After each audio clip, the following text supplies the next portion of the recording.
Let me show you 3 tips how you can improve sound quality of your JBL Flip 7. So first of all, you have to go into the settings of your phone and simply go into the Bluetooth settings. So in my case, that's connected devices. Click on the settings icon when your speaker is turned on and when you are connected, and turn on AAC codec. It will improve the sound quality. Then you will have to go into the JBL portable application, and first of all, be sure that you are not using this function, Playtime Boost.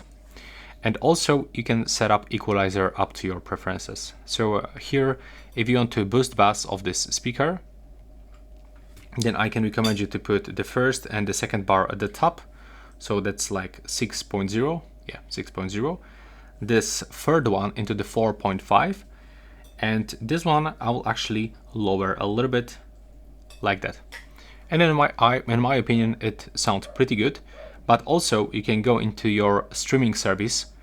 I'm using YouTube Music, and you will have to go into some, settings.